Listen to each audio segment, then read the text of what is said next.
Hey guys, what's up? This is Slavic, the friendly evangelist. I am coming to you with the full Wesley Huff versus Billy Carson debate. This is a little different setup than they usually do. I have my screen here, right here to my right, I guess, and then it has the full debate. And what I'm going to do is I'm actually going to skip the moderator interrupting all the time because nothing against this guy Mark Minard because this is where the original interview and debate happened, but he just keeps interrupting all the time and it's really annoying because it doesn't give the opportunity for Wesley Huff and Billy Carson to really go head to head together because Mark Minard keeps interrupting him all the time, and a lot of people said they were annoyed by that. So every time Mark goes on a tangent, and I don't know whether he's new, he says new to his faith, but he was kind of playing a role of devil's advocate, even though you had the devil's advocate already sitting next to him, Billy Carson, who believes that we're all gods and we all have Christ consciousness. But you'll hear that in the debate. So I'm gonna make sure that I'm not trying to talk and interrupt. I'm only gonna try to skip it to the parts where Billy Carson and Wesley Huff debate.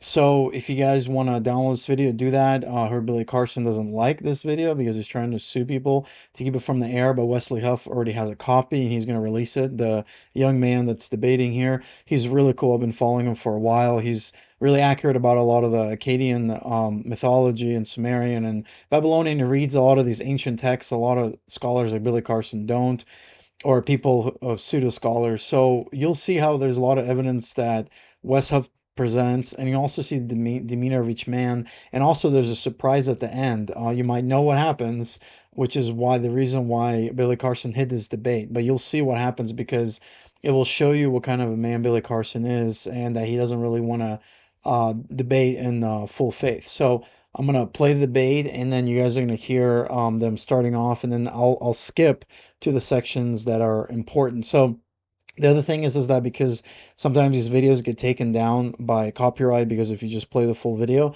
I might just say something in between just so that it doesn't feel like the video is going to get taken down. But we, pray that everyone sees this video. And if you're a skeptic searching, I would really encourage you to watch this debate because it will give you a great presentation of the archaeological evidence for the New Testament and the Bible, and that it's not a blind faith, not sloppy. Christianity is not a sloppy faith. There's, in fact, a lot of artifacts found proving the faith and the historicity of Christianity, that the Gospels of Barnabas and Mary, there were forgeries later on after the Gospels. So without further ado, let's go. Wesley Huff, historian, linguist, biblical scholar, PhD, and athlete wannabe. I like how you threw that in the bio right there. And Wesley, my man, I think it would be great to, I know you guys were both recently in Egypt. There's tons that I'm interested in that. How all these things show up in Egypt is baffling to me. But just going right to it, I had here, Billy, you talk about how Jesus was never crucified, which is interesting because my wife, who's a Muslim, they believe that as well. Their beliefs, from what I understand from her, are they don't think that Jesus, as they believe is a prophet, God would have him killed. But I don't think they have any historical evidence, as far as I know, as to what or how or why they believe that. I'm curious for you guys both, and if you want to, I guess, go. Sorry, guys, really quick. The thing is that there is no evidence that he was not crucified. So it kind of shows you that Billy Carson's believing even what Muslims believe, which is not historically accurate, not according to what all of the ancient historians have ever said about Jesus being crucified.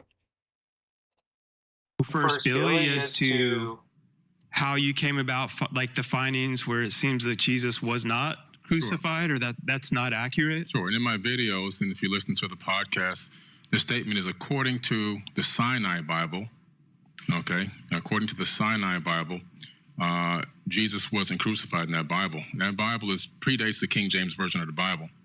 And the text there actually is about 12 to 14,000 differences between the Sinai Bible and the King James Version of the Bible, which came much later. And then also one of the things that were interesting is that they discovered the book of Jesus' wife, which is at the Harvard Seminary, which, according to some scholars, is a little controversial, but they claim that this is an accurate record that Jesus may have even been married, which then, adds more, if that's true, it adds more to the hypothesis that maybe he wasn't crucified. I just personally believe that Jesus was an amazing human being. I don't think that he was the Son of God in the sense that he's God, but that we're all gods. As he said, ye are gods, and that we're to do greater things in him. And I just personally believe that the return of the Christ is the return of the Christ consciousness. When we can all achieve a certain level of knowledge, wisdom, passion, understanding, empathy, love that he came to this planet with, and we get that in our mind and our conscience, and we can act on those incredible emotions and that understanding, that the whole world is going to transform instantaneously. And I think at the second coming is the coming of the Christ consciousness to the planet, not a human being flying back to Earth to save people. That's just my Again, he's a full agnostic. I mean, that's obvious. This guy's a modern agnostic. personal understanding of how I've perceived it over many, many years of going through this information and going through all this text. And Wes, I'm gonna let you respond to that. And again, I mean, this is everyone listening to the show. I'm always like, challenge everything. Learn to critically think and continue to come to your conclusion. You don't have to wait for him to come back. Do you mind if I ask a clarifying question? Sure. When you say the Sinai Bible, what are you referring to specifically? It's the biblical text that was written. It made it into you can actually look it up on Amazon. It's a Bible I have a version at home. It's called the Sinai Bible, right, from Mount Sinai. I'm assuming that's the mountain that they're referencing there. But they put together their own version of the biblical text prior to the King James Version being put out. Sure. So when you refer to the Sinai Bible, would you be referring to Codex Sinaiticus? Like the codex that comes? Okay. That's why I was trying to get some clarification, because so you can actually go and see Codex Sinaiticus is at the British Library. So you can go and see it. It's on display. And the British Library has actually digitized the entire manuscript. So I work with manuscripts in my linguistic work. I'm an expert on early Christian scribal culture, and particularly in Greek and Coptic manuscripts. I actually have a facsimile. So I have a photocopy that was done by the British Library of Codex Sinaiticus that I work with in my office. So I have it here. And the only... That's pretty awesome that he pulls out a facsimile of the Codex Sinaiticus. Like, Billy's probably shocked at this point. The only reason I asked for clarification is because I want to make sure that what I'm addressing is actually what you mean. Gotcha. And not addressing something else. Because the Codex Sinaiticus in particular is just it's a 4th century Greek manuscript. Mm-hmm. It comes from approximately between 325 and 350 AD. And its text of the Gospels reads almost identical to the modern Greek text that we develop translations from. So my curiosity is just simply in kind of exploring, when you say that it denies the crucifixion or that the crucifixion isn't there, I mean, I can go on right now, Codex Sinaiticus, and I can look up the end of, say, Matthew 27, mm-hmm. where it has Jesus being crucified. And that's in Codex Sinaiticus, or, the John 19, or any of the other ones. So I think my confusion is that it doesn't read any differently. So actually, are you able to pull up a website with the viewers or listeners or whatever? I'm looking for it right now to make sure I have the right the version that I'm looking at. While he's pulling that up too, like I keep saying to all the people that aren't my own ability to start of the Gospel of Barnabas, which we only have 2 copies of, One is in Italian and one is in Spanish. We see right off the bat that the Gospel of Barnabas, not to be confused with either the Epistle of Barnabas or the Acts of Barnabas, which are two apocryphal documents from the 2nd century, but the Gospel of Barnabas in particular, we know it's a forgery because it does things like in chapter 92, it says that Jesus spent 40 days on Mount Sinai, and then he came to the Jordan River and he walked to Jerusalem. But Mount Sinai is more than a week's journey away from Jerusalem, and neither Mount Sinai nor Jerusalem are close to the Jordan River. So never mind there not being a route from the Jordan River to like around Mount Sinai or going to Jerusalem. But there are internal problems with the Gospel of Barnabas, which indicate that it shows no actual indication of evidence of coming from or even having knowledge of 1st century Jewish understanding. It actually says Jesus is the Christ, but not the Messiah, which indicates that whoever the author is, he didn't know that those were the same words. And I think a bigger problem. That really sad that it was such a forgery they didn't get that part right. Is that the Gospel of Barnabas actually paraphrases Dante's Inferno, which was written in 1314. So there's a lot of internal evidences that disqualify the Gospel of Barnabas, never mind the fact that we don't have any evidence of it prior to the 14th century, and none in any other language other than Middle Age Italian Italian and Spanish. But the internal content of the Gospel of Barnabas disqualifies it from being ancient. And then the fact that it's doing things like paraphrasing Dante, or it also refers to a rule of the time of Jubilee, which was changed in the Middle Ages from what it was in the biblical year of Jubilee. And it goes with the Middle Ages concept, not the ancient concept.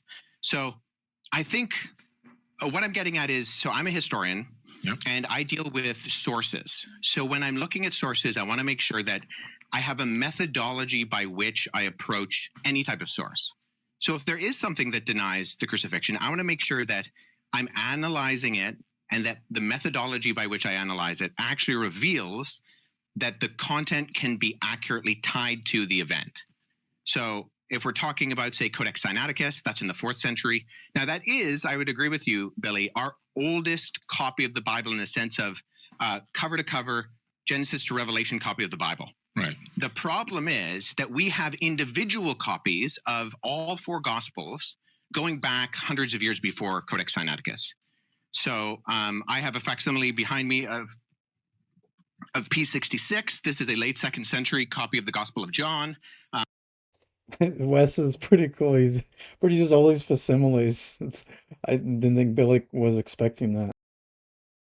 I work with this particular manuscript. I can just show the screen right here. This is an almost complete copy of the Gospel of John. And it is that the has the papyrus by any chance?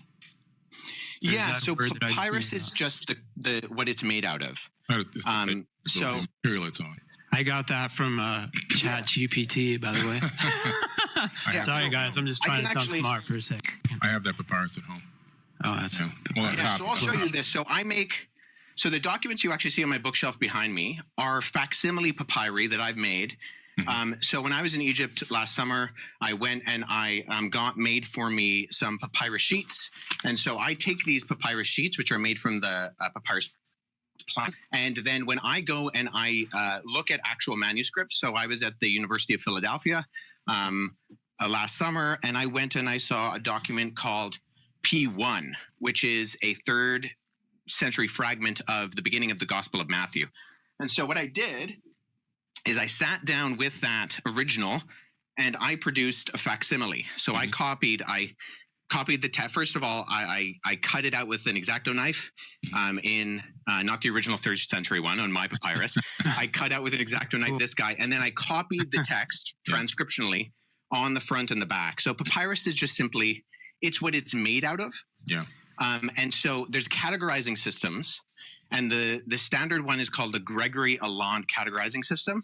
And so sometimes you'll see when manuscripts are mentioned, they'll have a GA and then a number behind it. If it's made of papyrus, you simply abbreviate the word papyrus to P, and then you have the numbering system. So P66, what I showed you earlier, that's this on the categorizing system. It's the 66th manuscript that was put into the system.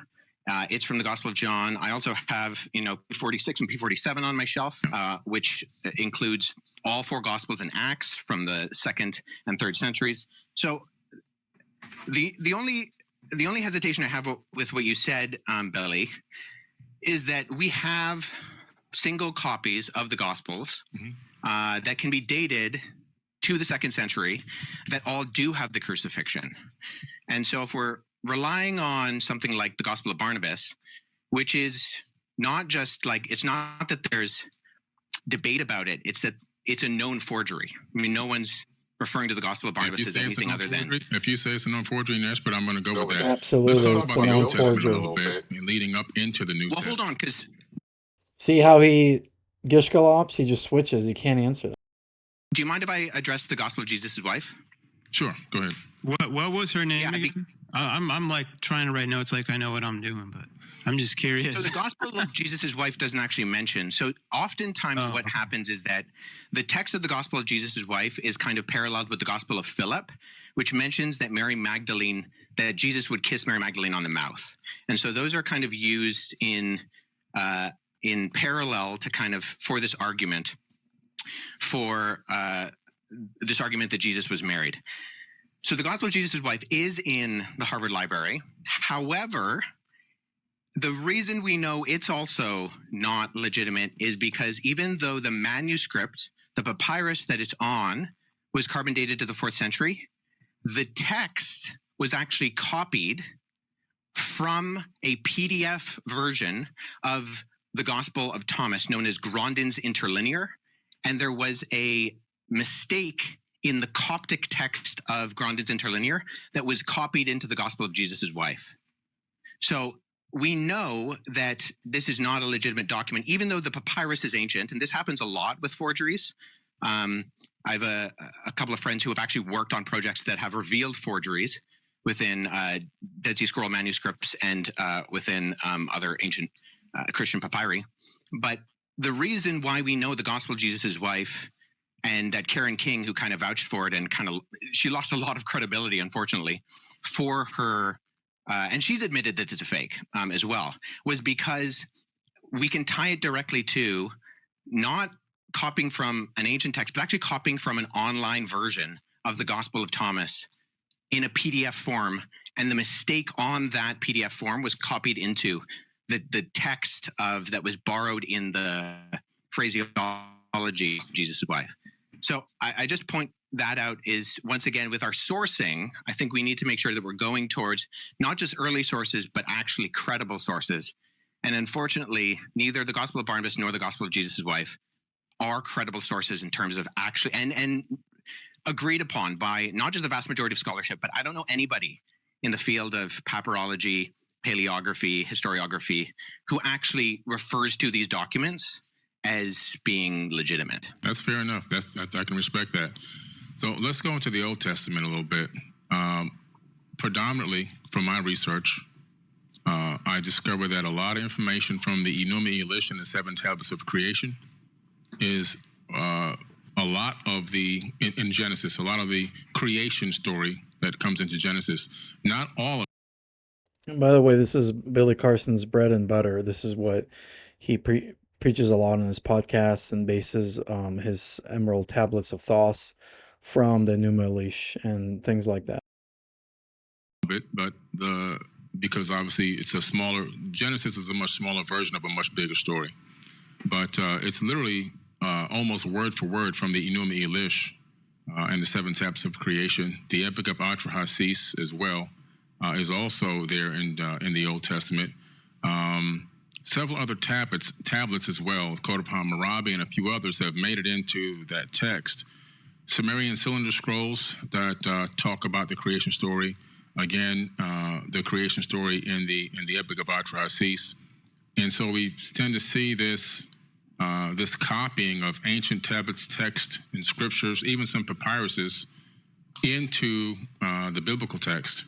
Meaning that my point here is that I think a lot of people are saying that this information was written in real time. A lot of people believe that. If you ask the average person, they really believe that. But a lot of this information is just copied from older tablets and texts from an earlier date. That's what I've found, that it's made it into the canonized Bible, but they never reference that they got it from any other ancient texts and tablets that have to do with a totally different civilization with totally different religious beliefs. Yeah, have you read the Enuma Elish? Yeah, I've done lectures. Do you mind? Sure. Do you mind summarizing the content of the creation account in the Enuma Elish for us? Sure. The Enuma Elish is a very ancient text discovered in the Library of Ashurbanipal. And the summary of it is that it really gives us an account, which is crazy, an astronomical account of the creation of our solar system. It talks about planets and moons gaining specific orbits around the sun. It talks about a huge planet named Tiamat, 46 times larger than Earth. Earth didn't exist at the time that this, according to the author of this text, which is pretty interesting. And then there talks about a nemesis of sorts. In the original version, it's called Nibiru, but in a more recent version, still thousands of years old, the name was changed to Marduk. Marduk is in the Jewish American Library, in the biblical text, in the Torah, and so forth. Very popular figure in ancient times in the religious books and text. Marduk wanted to be the destroyer, so Marduk is the one that during its next orbit towards Tiamat, crashed into Tiamat and destroyed Tiamat. A huge chunk of it swung away, recoalesced, taking the water, land, and organic material, which basically recoalesced as our planet here, Earth. And the rest of it broke up into pieces. Some of it turned into the asteroid belt. Other parts of it were thrown towards the sun, and some were thrown towards the inner Oort cloud, towards the outer edge of the solar system.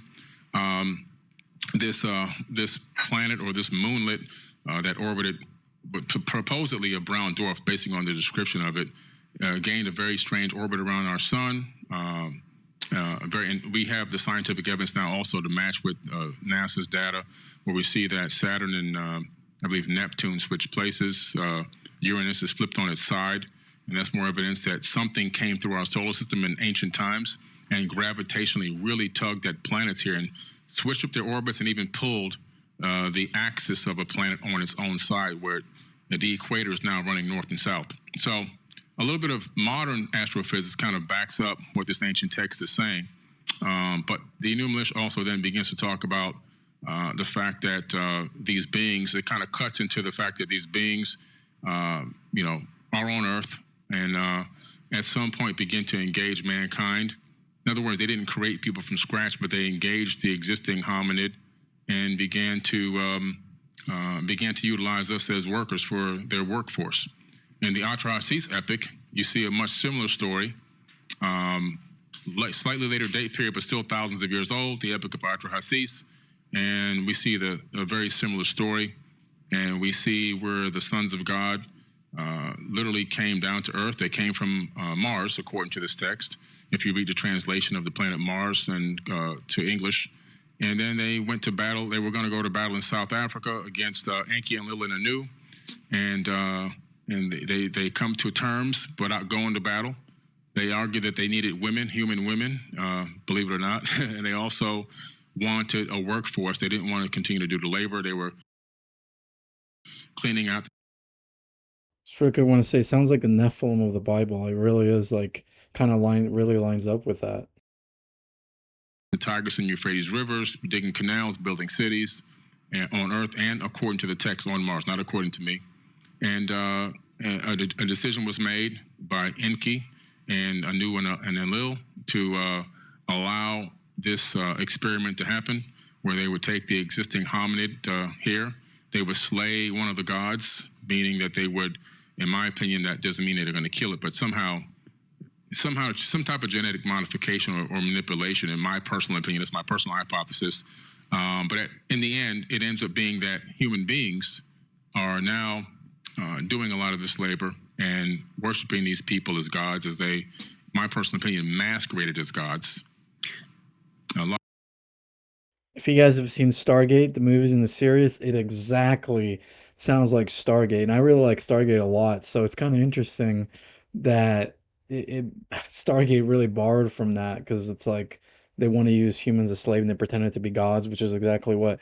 If you look at the biblical record, the Bible, the God of the Bible, the Creator said the fallen angels were like the gods, and so they deceived most of creation before the flood. So actually, it doesn't even go against the biblical record. It just goes against the God of the Bible and Jesus. That's where it would not lead you to.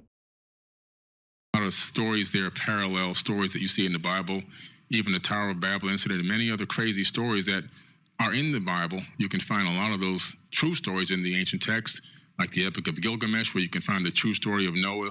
They found the Noah tablet to give him instructions on how to build the ark. It wasn't a big boat; it was a round disc that he built with sections cut up on the inside like a pie. That was discovered about 4 or 5 years ago. I believe it's at the British Museum now. So there's a lot of text that's just been covered and copied over into the biblical text. And I think that, in my personal opinion, a lot of people are just became a cargo cult, worshiping people that were masquerading as gods. I do believe in God, by the way. Let me make this clear. I believe in God. I believe I believe in it. There's a creator of the universe. I believe that the mathematics, the quantum physics, all proves that. The fact that we're here. I believe this universe is imbued with a divine energy and a divine spark that lives inside of all of us. I just don't believe that the God of the Bible is truly the creator of the universe. I don't think that God needs money. I don't think that God needs. Sure. Do you mind if I just jump in here for He's right. God doesn't need money. a second? Because I think we've kind of gone on from the original question. I appreciate that. I do have a few issues with your summary, although I think I have read the Akkadian version. My Akkadian's not great, but I sat down with a Syriologist friend and we walked through it a couple of years ago. So I think that there are components of what you said that I would say are in there. I'm not sure it's the best summary. Nonetheless, okay, going with what you said that there were like verbatim parallels with the biblical creation story. Even just going off of what you said, which I think there are components of that I would agree with, the Battle of the Gods, the concept of Enki and the younger gods, and they fight Tiamat, and then Marduk, who swears he'll defeat Tiamat, and Kunku, who kills Tiamat by shooting her with an arrow, and there's this big battle, and then the gods that die end up being the earth and the sky and even us, because we are the end result of that battle.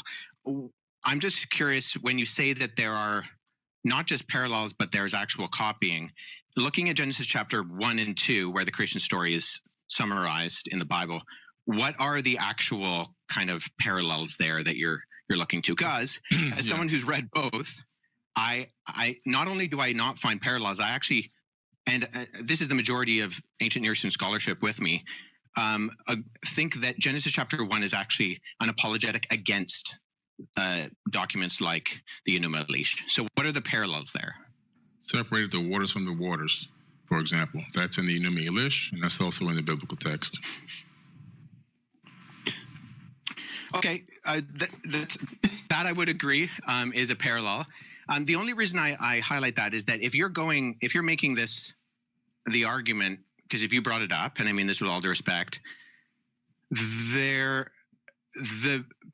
are superficial parallels. I would agree. The separation of the water, the concept of the earth being formless and void. That's also in the Enuma Elish.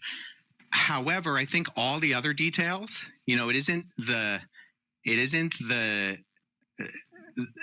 the details that make the difference.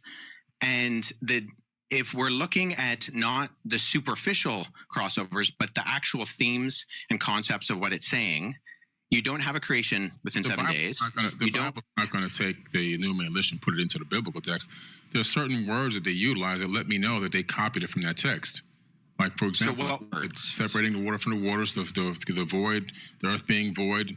That information is literally just copied over. So it tells you that somebody saw that and said, let me add it to this book right here, or let me add it to the scripture or this papyrus, because it wasn't a book yet at that time. So was this text discovered that makes it parallel to Genesis? Was this like supposedly discovered prior to? I'm just curious. It wasn't discovered prior to the Bible, but it dates back long before the Bible was ever written. Oh, Yeah, so okay. Together. let me just say this. So the reason why I say it's actually an apologetic against that is because the purpose of the Enuma Elish, which the Babylonians read every Babylonian New Year, was to point out the fact that the deities, and there's countless deities in the Babylonian pantheon, they actually come from the created order. So they're not outside of time and space. They actually come from the created order. And when they die in this battle, right, when Tiamat is defeated, the defeated gods become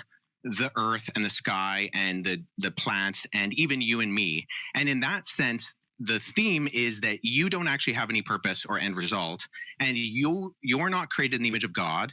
In fact, in the ancient Babylonian system, only the kings were created in the image of God. And what we see that is counter to that is that even, sure, there's superficial, divided the waters, but we find that in almost every society and culture. That's not a parallel as much as it's just a generality. I would say what we see within the biblical account is that God purposefully creates. There's only one God. He purposefully creates, and then he creates and it's good.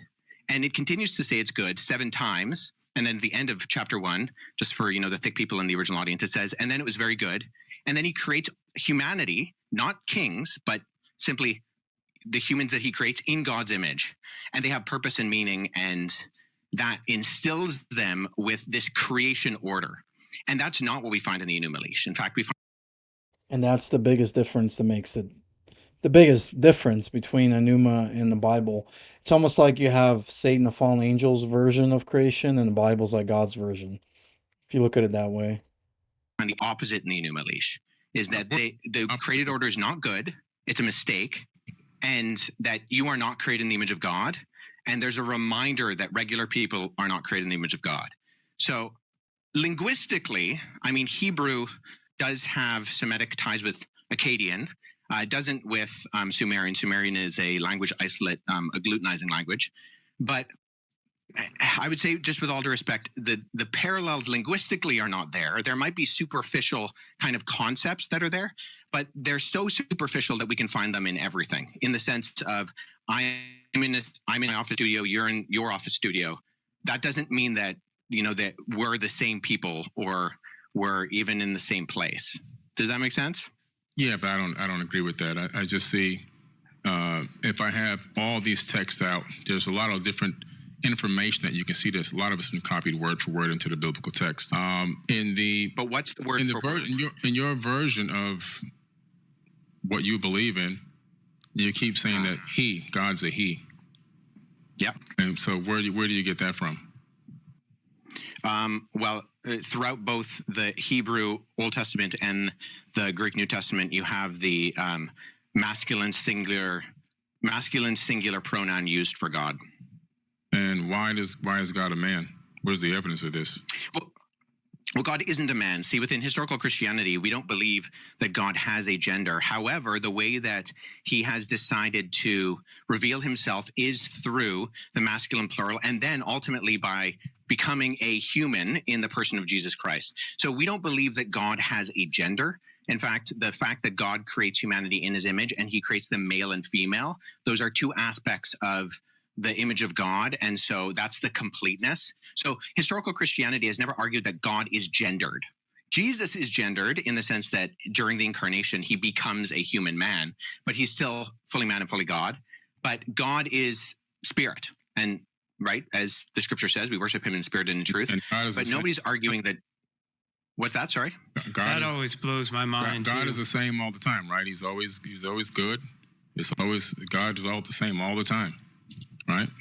But we do see that in Scripture, God has revealed himself through the masculine plural. And there are aspects of God's character that we see within Scripture that do actually communicate. Jesus says that he longs to gather Israel like a mother hen collects her chicks. So we see aspects of the feminine of God, not meaning that God is feminine, but that the image of God reflects both the masculine and the feminine. And that's why when the two become one flesh, there's a uniting of that reflects the image of God as well within the majority of marriage. Do you actually believe that the majority of Christians really believe that God is not masculine, that God has both aspects?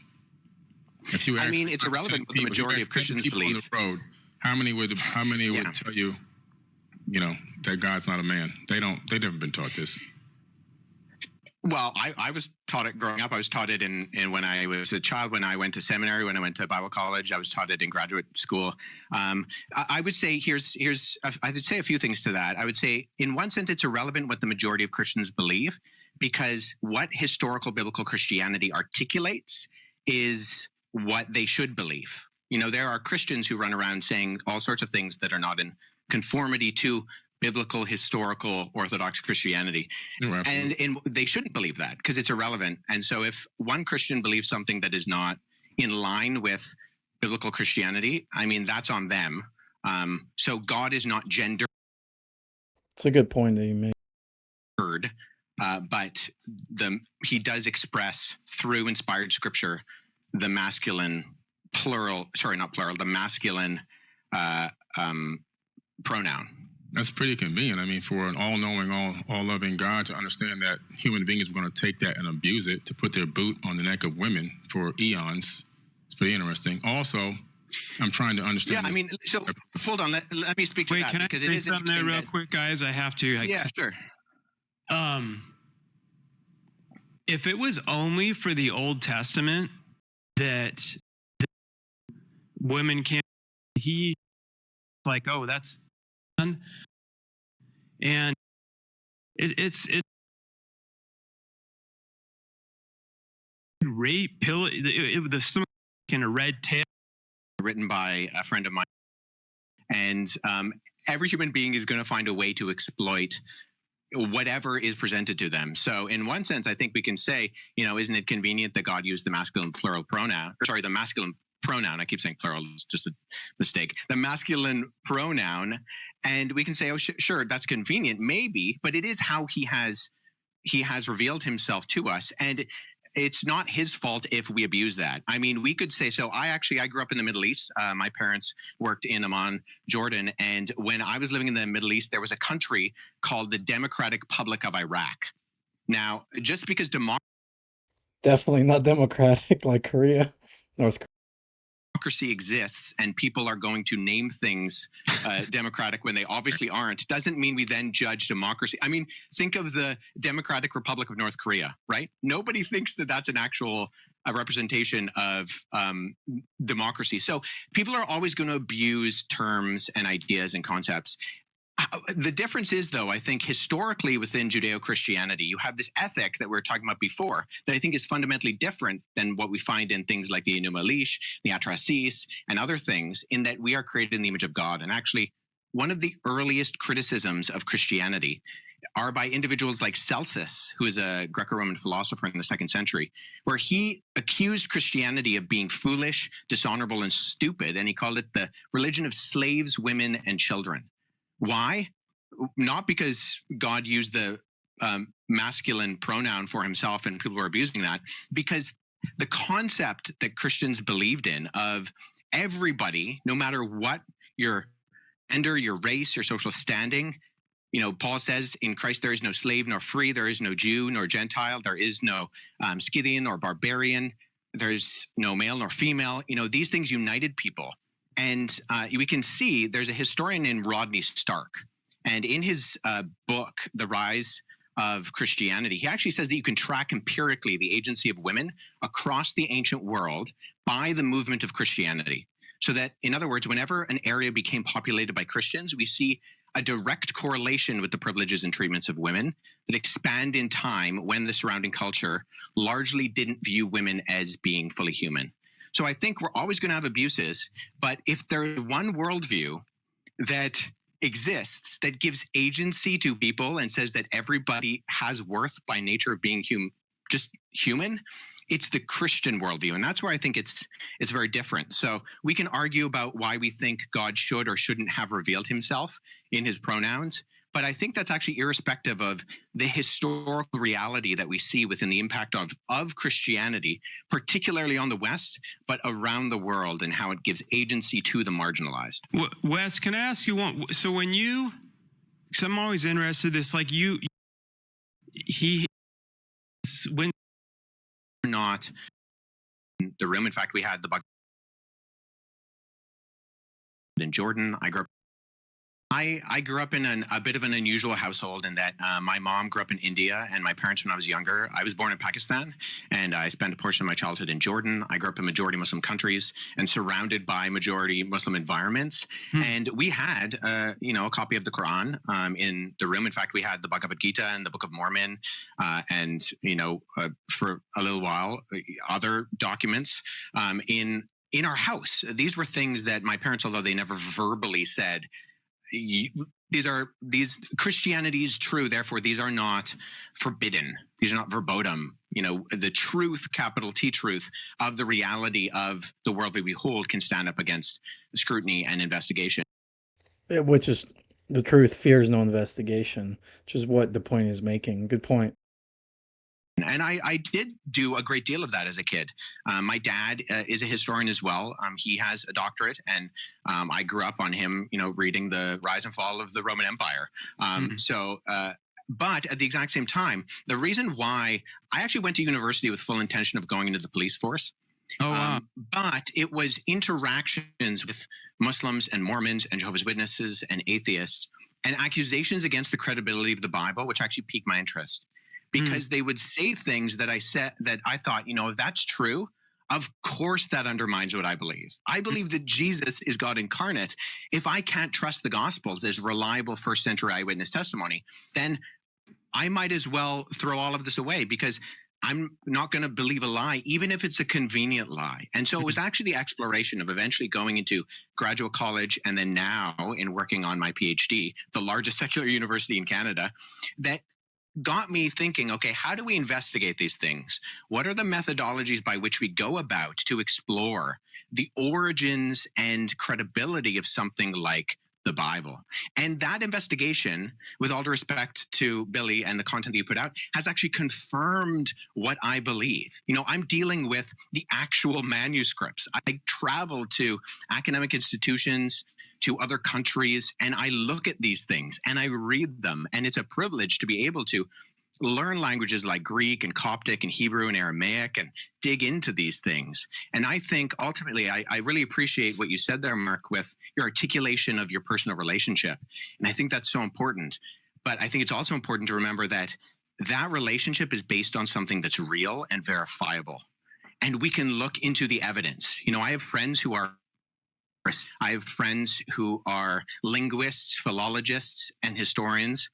And when we look into these things and we talk with one another and we're discussing, we're constantly trying to falsify our theories, because that's what good history does. We're looking for the falsification. You don't go in, ideally, if you want to be a good historian, with trying to prove your original thesis. You go in and say, okay, what are the avenues that actually could disprove this? And then how do we engage with those in an appropriate and articulate manner? So what I believe is true, but I believe it based on the evidence of the actual documentation. I've read a lot of the literature that you're talking about, Billy, the Enuma Elish, the Atrahasis, the Bhagavad Gita, the Epic of Gilgamesh, and I've read some of them in their original languages because I've tried to be a good historian and go back into the primary sources. Or if I can't, engage with people like my friends who are Assyriologists, who are philologists, and try to not just go off of a translation, but the original. And I think I found largely the opposite of the conclusions that you have made, Billy. And I know that you are very passionate about what you talk about, and I respect that. I just think that the confidence might not actually be backed up by the reality of the evidence. So That's a very good point. Because if you say Jesus was never crucified, that's not backed up by historical evidence.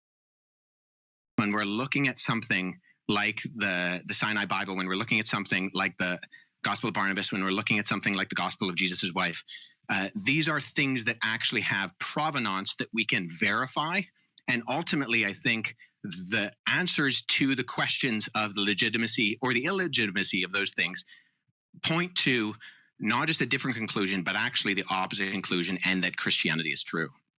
Well, now I'm glad you said that. So those three topics are a very small piece of my concept and idea of what really happened in the ancient past. So that's a very small fraction. I mean, that's less than 0.1%. You talk about eyewitness accounts to convince you that Christianity is real. There's been eyewitness accounts of every culture that I've visited around this entire planet, and their eyewitness accounts of what they experienced is 100,000% opposite of what's in the Bible. People have. What do you mean? Can you give me an example? No, the Dogon tribe, for example, in Mali, Africa. They experienced a culture that they claim came to this planet from Sirius B. They have the evidence that they knew these beings were from Sirius B because they have the instruments that show the orbit of a trinary star system that we couldn't discover until the 1970s with our modern technology, okay? They understood not only the orbital pattern of Sirius A, B, and C, but even that B was a failed star, which you can't see it from Earth with the naked eye. They knew that it was a white dwarf. They even knew that they said that if you took a tablespoon of it, the entire tribe or 1,000 men couldn't lift the tablespoon. They understood mass and gravity as well. They were told the shape, the sizes, and the colors of all the planets in our solar system, which they recorded, and there's only one wisdom keeper, and that person can never be touched by a person. If they get touched by another person, they'd actually be killed. And then they eventually have a mentee that they break down that verbally handed down knowledge to, and that next person then takes over and becomes the wisdom keeper. And they've been doing this for thousands and thousands of years. And science, modern science, has found all their information to be 1,000% accurate. Then you have the Hopi tribe of the Americas, indigenous tribes, Hopi tribe, Lakota tribe, also having engagements with these quote-unquote star brothers, even having an account of them being taken underground, which you don't see just only in America. I just came back from Turkey. You have the people from Turkey in Mesopotamia also being taken underground into a place called Derin Kuyu by these beings, by these people, a structure that's built 12 stories deep underground that's made out of volcanic tuff, a very soft stone, and if you don't know what you're doing, it'll actually collapse. There's no evidence of any collapse. And it was thousands of years old. It was reused many times. So the mainstream story about what it was used for to hide from Romans is actually false. This place is ancient. And in order to build it, you actually have to have foreknowledge of how to construct this type of an underground civilization that can hold 20 to 30,000 people, places for livestock, places for worship, with no sign of collapse. And you have to have hundreds of ventilation shafts. And I've been down there. Those ventilation shafts cut through solid rock all the way down to the core. And there's even more. It links to other underground cities that are miles and miles away. As you get to the very base of this area, you can cut through and go to another location. But again, these people were taken under. Also, then you have the ancient Egyptians. Similar story. Major catastrophe comes. These people come and take them underground. Then you have the information in the Egyptian book of Going Forth by Day. More accounts by people, our ancestors, that have accounts that do not match up with the biblical text. And so all of a sudden we're saying that all these cultures, the Aboriginal people, I can go into them as well. I've gone for walkabouts in Outback, in the Outback, and the Aboriginal elders, same thing. They were seated here by Pleiadians. This is their verbal handed down history for thousands of years.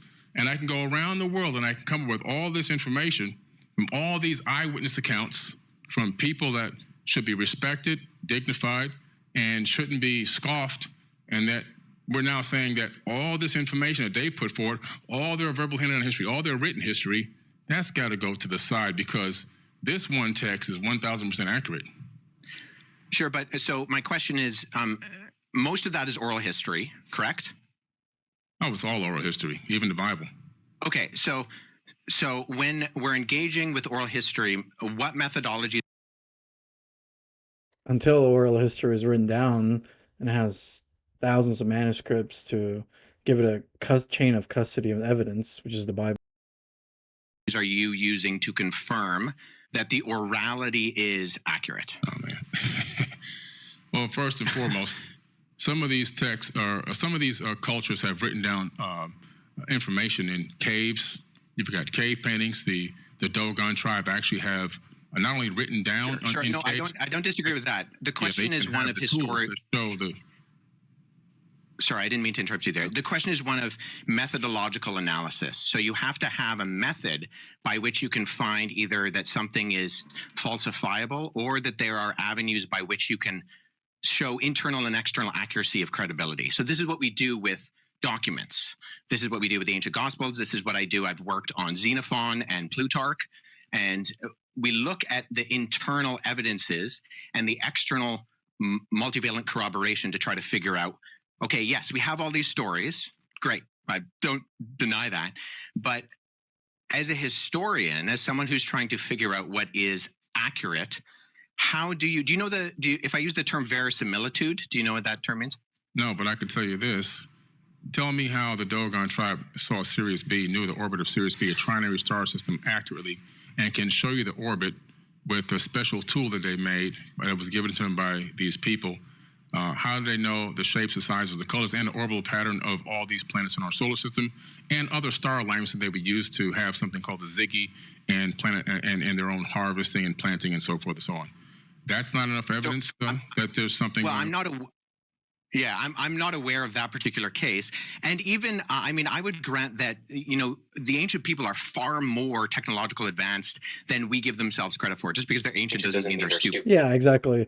That's the thing, though. It's like it doesn't go against the Bible at all, because pre-flood era or thousands of years ago, there were ancient civilizations really advanced. I mean, the Bible talks about Nephilim were there, the human giants, fallen angels. So all those stories, it doesn't mean that it's all those stories, whether they're true or not, it doesn't go discount against the creation order of the Bible. And that's the point that Wes is making, that there's actual things handed down and written instead of just oral tradition. And it doesn't mean that there weren't beings at that time, quote unquote, angels, that could have taught men these things, which is exactly what the whole Palladians and the whole UFO alien ufology is becoming. It's if you look at it from the biblical angle, you'll see, oh yeah, I mean, these are all fallen angels. But I am well aware, as someone who has done both investigation in the past and done archaeological analysis, that is a reality.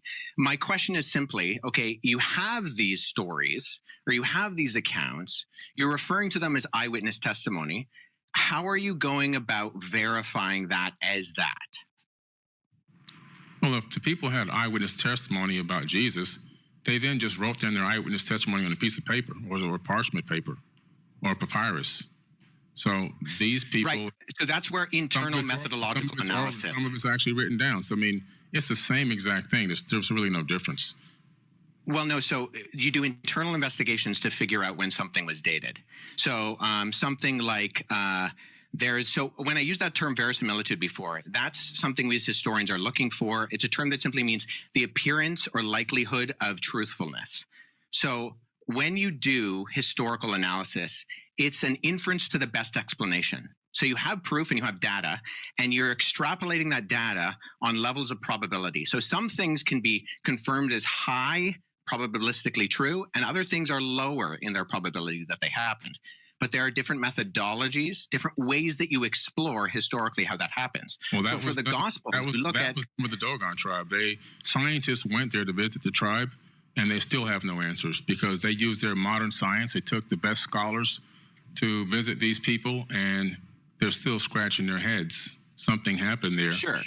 And I'm not even denying that necessarily, but the question is, okay, we need different levels of evidence and exploration, not just scientifically, but historically, to derive something as eyewitness testimony. Now, we have mountains of that, and I'm more than willing to go into some of that with the Gospels as early eyewitness testimony that can be verified externally and internally.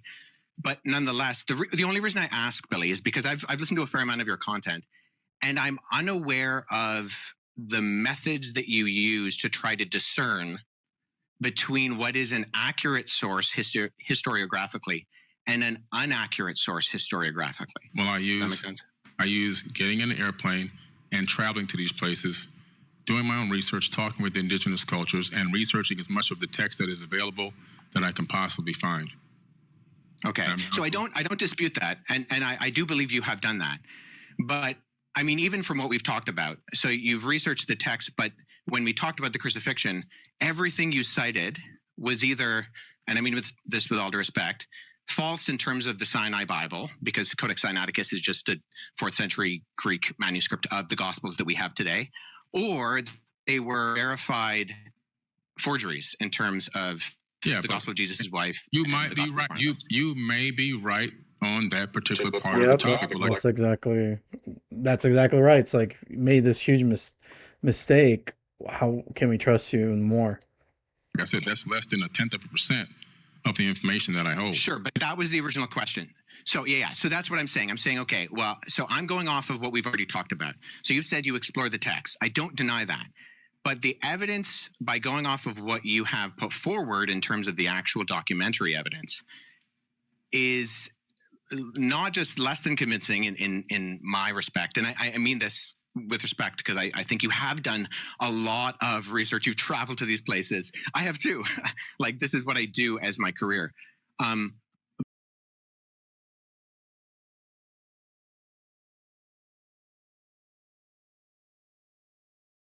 So, Wes, Aboriginal people, I can go into done both investigation of the past and done archaeological analysis. That is a reality.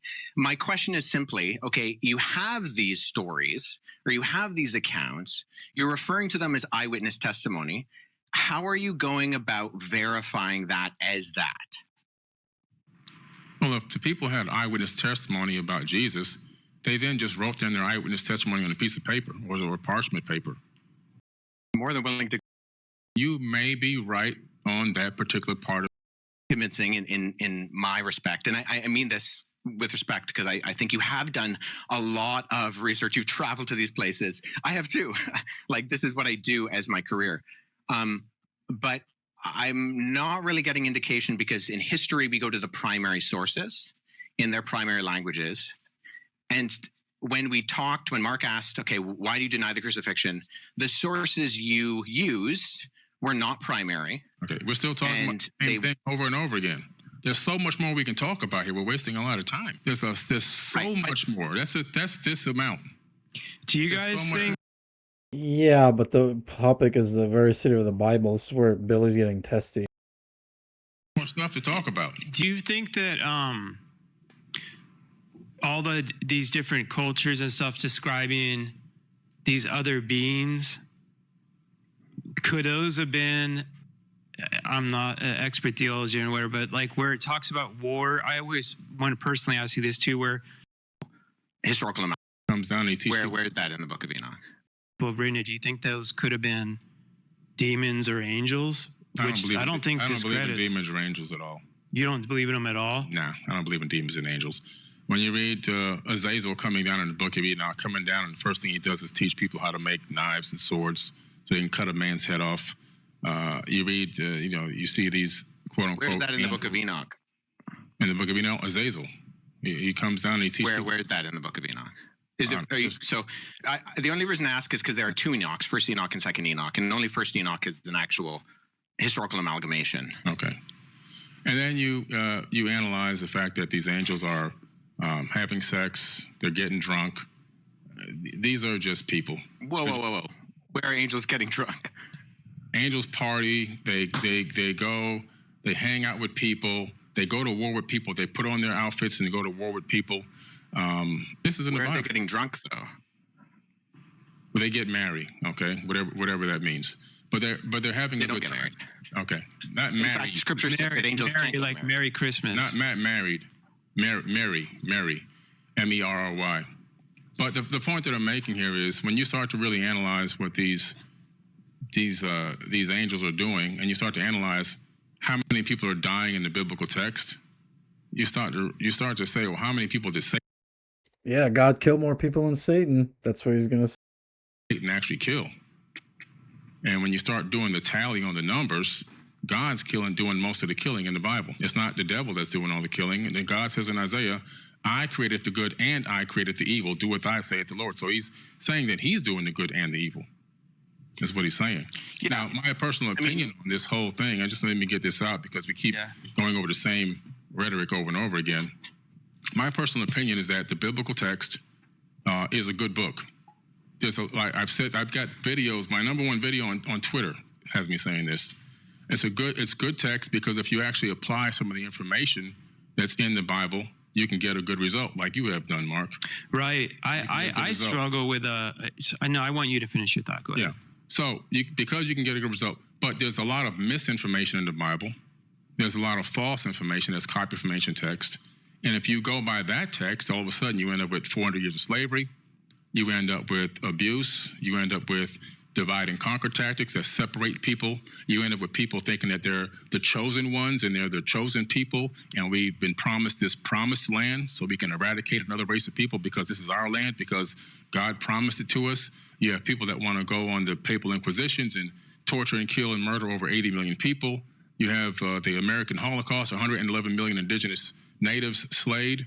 You have all this going on because of this text, which is set up so contradictory throughout its path across time. You get into the New Testament, slavery is still being condoned in the New Testament.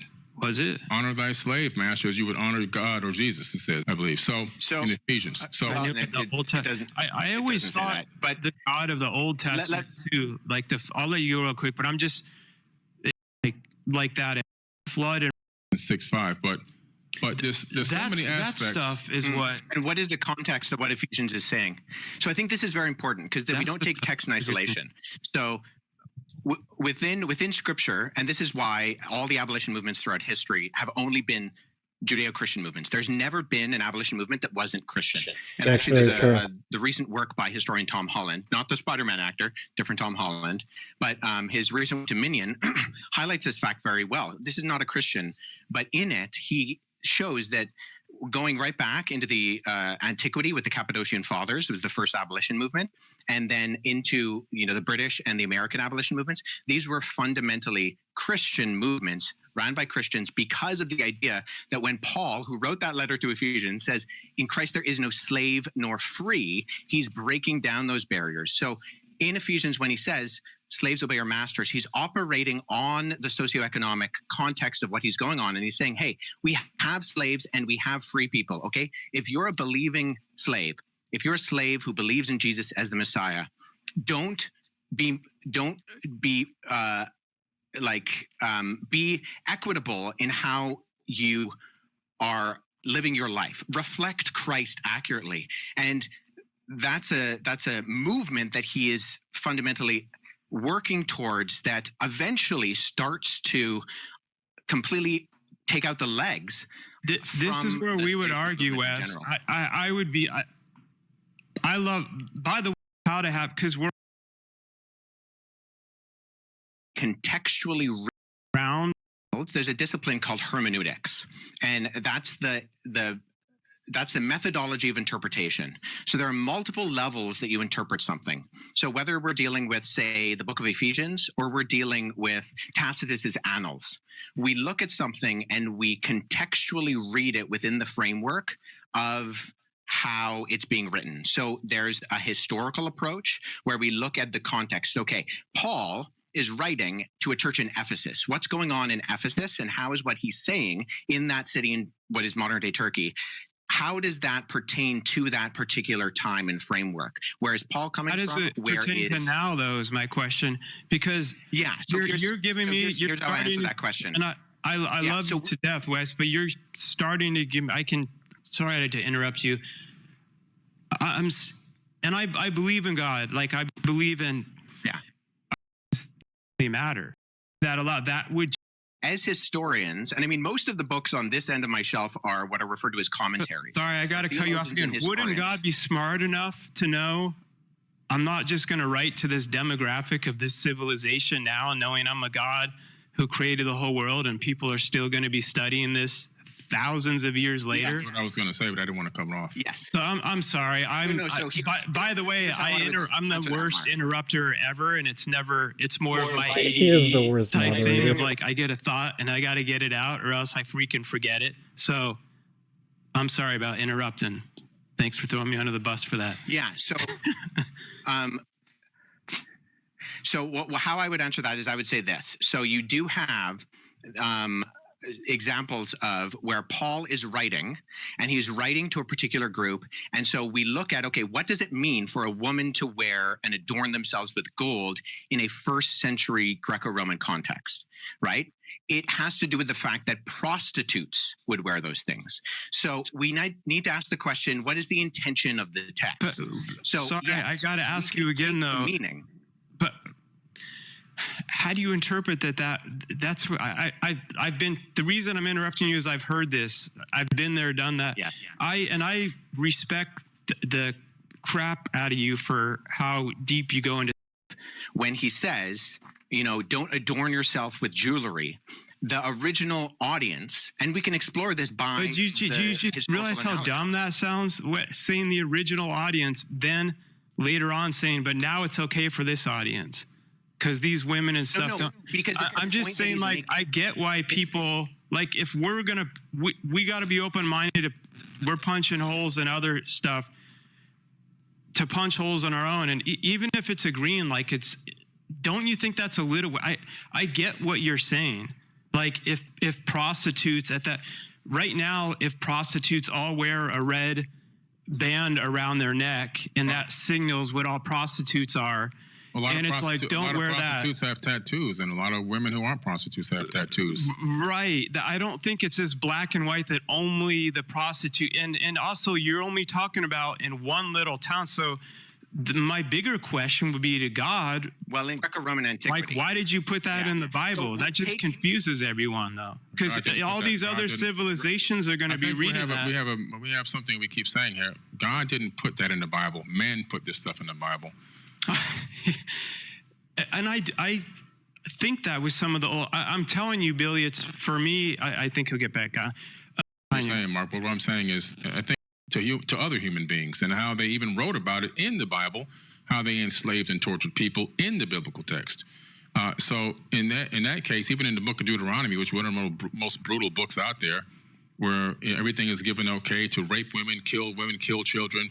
If one person talks against your Lord, go to that town and kill the whole town, burn the town down. So brutal. It's just too much. Like I said, or turns people into salt. The killing in the Bible is not being done by Satan. That's why I'm saying I don't care about. I don't believe in demons and all this other kind of stuff. Moses goes to the top. He talks to God. He gets his tablet. The first commandments are, "Thou shalt not kill." He comes down. As soon as he sees the people making a golden calf, he still not murder. Actually, that's the real translation. Kills most of them. It's just like, come on.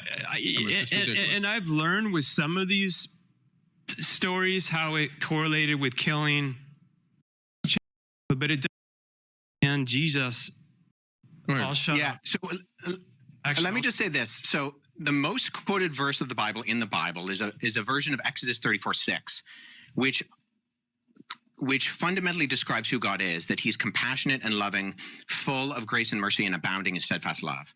And so, in fact, if you read the book of Jonah, the beef that Jonah has with God, the reason why he doesn't want to go to Nineveh is because he believes that God is so loving that if he tells the Ninevites to repent and they repent, God is going to forgive them.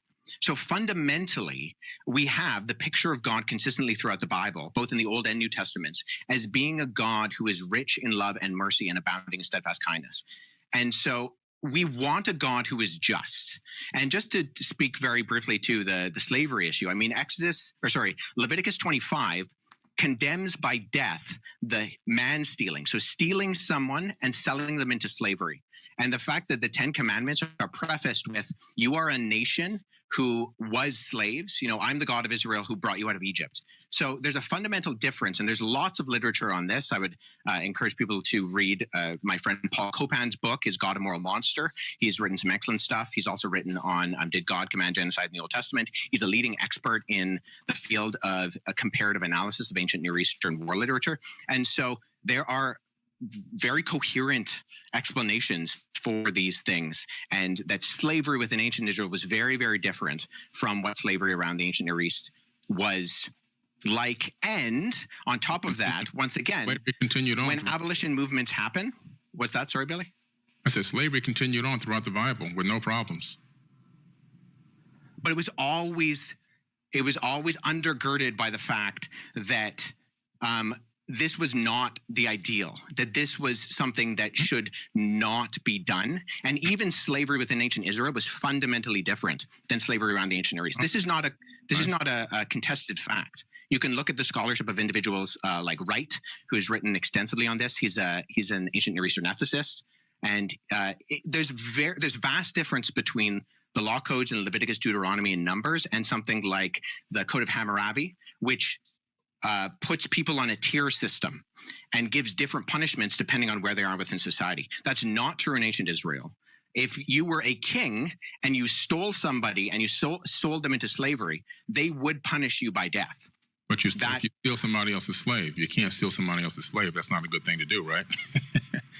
The point that I'm making here, I got to say something before I get out of here, is the Bible is full of contradictions. The biggest problem that we have is we're dealing with a civilization on this planet that is psychologically impaired. Human beings are psychologically impaired. This entire planet. We're living on an insane asylum. Earth is an absolute insane asylum. Mental illness. Is Billy speaking for everybody or for himself? Has spread throughout the planet Earth like a complete virus.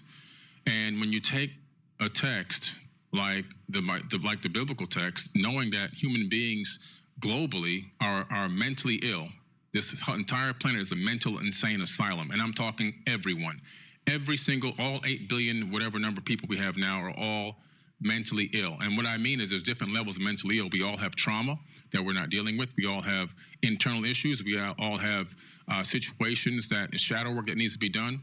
And some people are at higher levels of mental illness than others.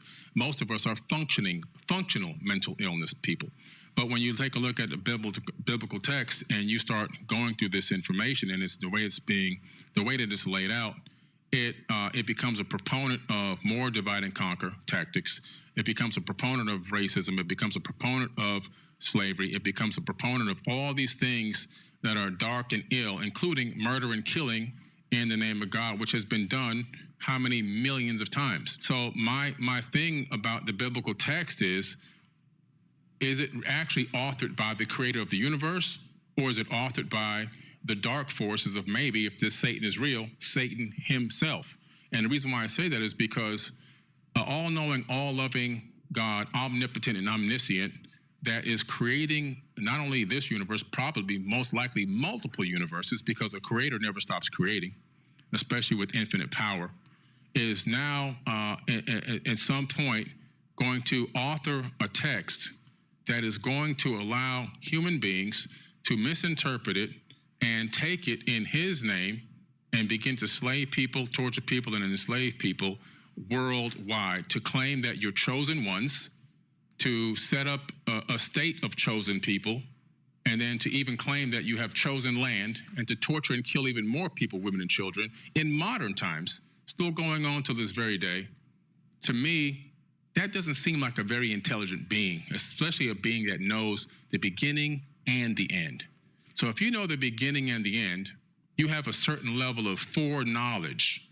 You have advanced knowledge that goes beyond. You know what's the ending before the end even occurs, so you set up everything for success. Why? Because a genius solves problems before they happen. And I'm going to drop the mic on that. With some of that too, I think came back on. Yeah. I gotta get to this meeting. Yeah, there's old stuff that it's hard to comprehend, but the thing that continued to change my life was Jesus, and the core of it was love conquers all things. I can't miss it. So yeah. Can't go on. All right, brother. We can do a follow up. I really appreciate it, Billy. Thanks so much for interacting. So yeah,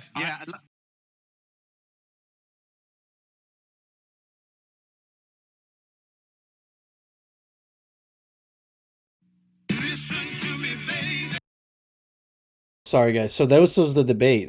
Basically an hour and 13 minutes without the interruption of Mark Minard. He just, I don't know, he just couldn't stop talking. But it just shows you that the belief system of Billy Carson is very um, poorly historically believed. He believes in the stories that other Aborigines and all the different people, Hopi people, have believed in. And I'm very familiar with those stories too. So it's not like I don't know that there's different creation stories. I mean, that's pretty obvious.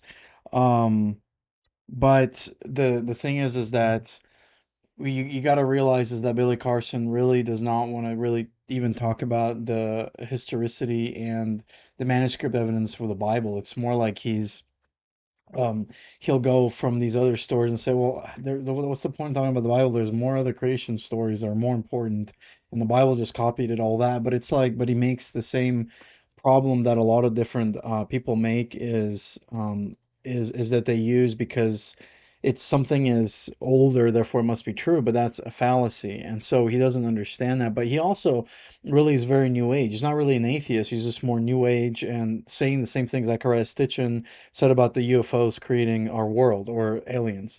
So you've pretty much seen it all of his what he talks about. Of course, he talks about more UFO stuff, but just suffice to say is that Billy is definitely very lost. And appreciate you guys watching debate. Let me know what you think. You can copy it and paste it wherever.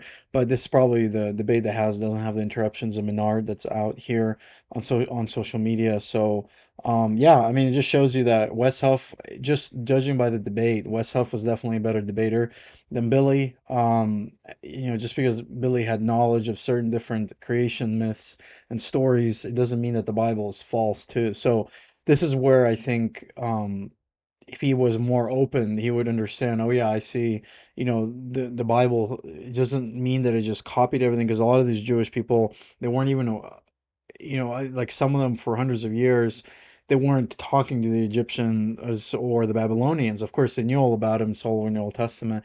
But just to say that there's superficial similarities does not mean that they copied it completely and they made their own thing. And then the Bible has changed the world for millions of people, thousands of years, where these Enuma Elish and the stuff, all that stuff is just dusty archaeology. No one really looks at that and says, hey, there's truth to this. Like, Jesus, this Enuma, Enki, and whatever is real. He can change my life. He can forgive my sins. So the whole thing is very deceptive, and he is very demon possessed, Billy Carson. But he doesn't want this interview to be played, so let's play it because we got to show that he pretends to be somebody that he's not. So God bless you guys and share this interview.